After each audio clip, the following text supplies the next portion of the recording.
বিশ্বজুড়ে বর্তমানে আলোচনার কেন্দ্রে রয়েছে বহুল আলোচিত এপস্টেইন ফাইলস, যেখানে একের পর এক প্রকাশ পাচ্ছে বিশ্বের প্রভাবশালী নেতা ও ক্ষমতাধর ব্যক্তিদের অজানা নানা কুকীর্তি।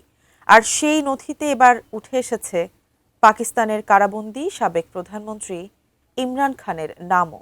তবে কোনো কেলেঙ্কারি বা যৌন কাণ্ডে নয়, বরং গভীর এক ষড়যন্ত্রে। এ নিয়ে বিস্তারিত শিহাব ইসলামের ডেস্ক রিপোর্টে।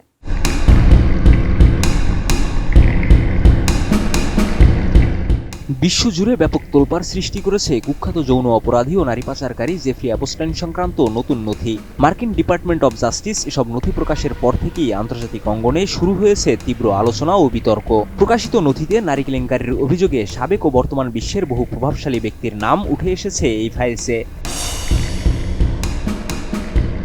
আর এই নথি থেকে এবার প্রকাশ পেয়েছে পাকিস্তানের কারাবন্দী সাবেক প্রধানমন্ত্রী ইমরান খানের নামও। তবে তার ক্ষেত্রে বিষয়টি কোনো ব্যক্তিগত বা নারী কেলেঙ্কারি নয়, বরং নথিতে তাকে বিশ্বশান্তির জন্য সবচেয়ে বড় হুমকি হিসেবে উল্লেখ করা হয়েছে।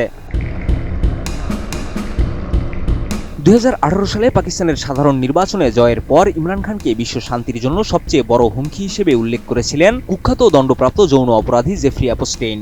মার্কিন হাউস ওভারসাইট কমিটির ডেমোক্রেট সদস্যদের প্রকাশিত একাধিক ইমেইলে দেখা যায়, এক অজ্ঞাত ব্যক্তির সঙ্গে ব্যক্তিগত কথোপকথনে অ্যাপস্টেইন ইমরান খানের তুলনা করেন তুরস্কের প্রেসিডেন্ট রিসেপ তাইয়েপ এরদোয়ান, ইরানের সর্বোচ্চ নেতা আলী খামেনি, চীনের প্রেসিডেন্ট শি জিনপিং এবং রাশিয়ার প্রেসিডেন্ট ভ্লাদিমির পুতিনের সঙ্গে।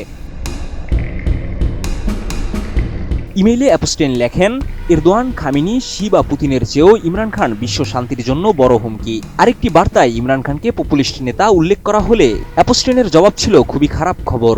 অ্যাপস্টেইন আরও উল্লেখ করেন, ইমরান খানের সামনে ডোনাল্ড ট্রাম্পকেও আইনস্টাইনের মতো মনে হয়, সত্য বলার ক্ষমতা নেই, এবং ইমরান খানকে তিনি কট্টর ইসলামপন্থী নেতা হিসেবেও আখ্যা দেন।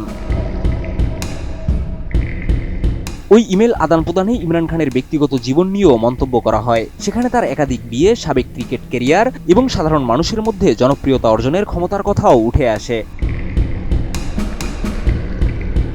ফিনিশ আসলে একটা জিনিস, সস্তায় বস্তাপতা জিনিস, স্পার্টা চিনে ফিনিশ। 2018 সাল থেকে ইমরান খান ও তার দল পাকিস্তান তেহরিকে ইনসাফকে ঘিরে নানা রাজনৈতিক পরিকল্পনার আলোচনা চলছিল। এমনকি অভ্যুত্থানের মাধ্যমে তাকে ক্ষমতা থেকে সরানোর চিন্তার কথাও উঠে আসে এসব নথিতে। এরপরই 2022 সালে পাকিস্তানের পার্লামেন্টে অনাস্থা ভোটের মাধ্যমে ক্ষমতাচ্যুত হন ইমরান খান। পরবর্তীতে 2023 সালের আগস্ট থেকে তিনি কারাবন্দী রয়েছেন। দুর্নীতির একাধিক মামলায় তার সাজা হলেও অনেক বিশ্লেষকের মতে এসব মামলা রাজনৈতিক উদ্দেশ্য প্রণোদিত। শিহাব ইসলাম, ATN নিউজ।